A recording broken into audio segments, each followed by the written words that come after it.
nous allons voir l'élément méta avec l'attribut charset. Ici, dans mon élément head, j'ai une balise méta avec l'attribut charset UTF-8. Première chose qu'on peut remarquer, c'est une balise auto-fermante, donc elle n'a pas de balise avec un slash méta à la fin. Une balise méta, ça donne des descriptions, des métadonnées sur notre document web ici. Présentement, ce que ça fait, c'est le charset ici m'indique quelle table de caractères je dois utiliser.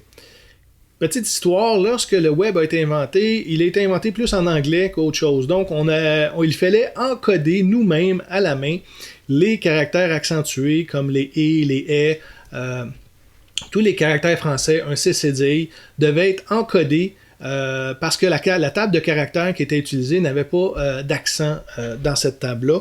Donc, il fallait le faire à la main. Avec le temps, le web, en fin de compte, même pas juste le web, mais toute la programmation a commencé à évoluer et on est venu avec une table de caractères qui comprenait énormément de caractères. Donc, les caractères français comme les accents, les cédilles, des choses comme ça, mais aussi tous les langages. On peut parler de l'arabe, on peut parler du japonais. Donc aujourd'hui, la table de caractères qu'on a, la UTF-8, c'est la table de caractères que tout le monde va utiliser, qui permet de pouvoir afficher les caractères dans notre page web correctement avec soit en français les accents ou les autres caractères pour les autres langues. La balise méta ici doit obligatoirement être dans l'élément head, donc l'élément méta doit obligatoirement être dans l'élément head, mais si on va voir aussi la description ici de l'élément head en tant que tel, ça nous indique un petit peu plus bas ici qu'il y a une note qui nous dit que l'élément pour l'encodage des caractères doit être dans les premiers 1024 bytes de notre page web. 1024 bytes, chaque caractère fait 1 byte, donc on doit être dans les premiers 1024 caractères de notre document. Donc c'est pour ça que le head est placé tout de suite après le HTML, la balise ouvrante HTML, donc ma balise ouvrante head est ici, et que mon meta charset va très souvent être la balise directement sous la balise head ouvrante. Okay? Parce qu'il nous oblige à avoir les premiers 1024. Une page web, elle est analysée de haut en bas, donc elle va analyser la page et elle va essayer de tomber sur la table de caractères le plus rapidement possible avant de commencer d'analyser le reste de la page web. Okay.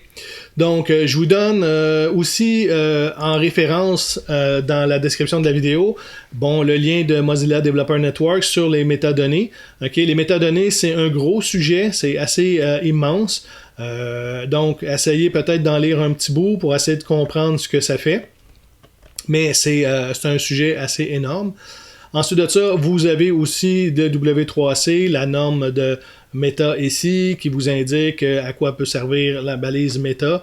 Donc, comme je vous dis, c'est énorme. Présentement, on va parler de la charset parce qu'elle est directement dans le fichier HTML et on veut l'utiliser pour pouvoir encoder nos caractères correctement. Je vous présente aussi autre chose, c'est la page ici, que j'ai trouvé, il y en a plusieurs sur le web, mais ce sont quand on voulait encoder, à l'époque, là, quand je voulais encoder des caractères, comment on utilisait la table.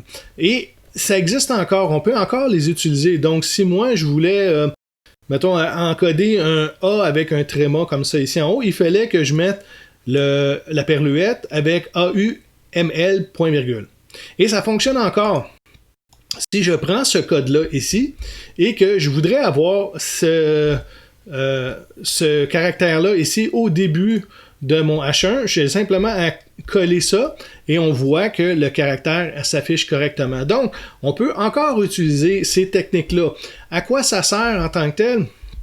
Souvent, on a des caractères qu'on voudrait encoder parce qu'on ne peut pas les utiliser correctement. Des fois, on a de la misère à les trouver. Mettons le copyright ici.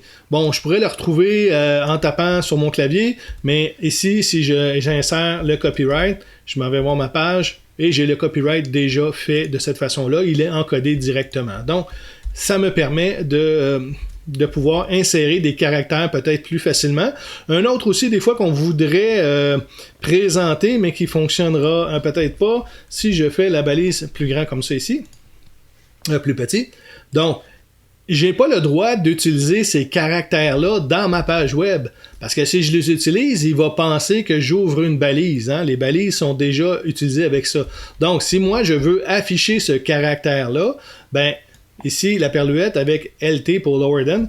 Donc, je vais aller ici, mettre ce caractère-là, et je vais pouvoir ici avoir mon caractère qui va être dans ma page web. Tandis que si j'ouvre ça comme ça ici, lui, il va penser que je fais une balise et là, il a tout perdu, il a vraiment envoyé tout mon titre s'en aller.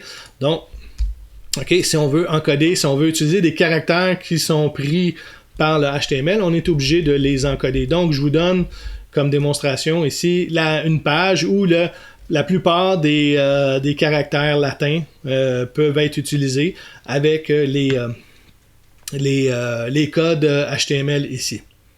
Donc, si on revient à ma page web, comme ça ici, donc la balise meta charset UTF-8 indique que mon document utilise des caractères accentués, donc des caractères français ou des CCD ou tous les caractères qu'on peut utiliser dans la langue française.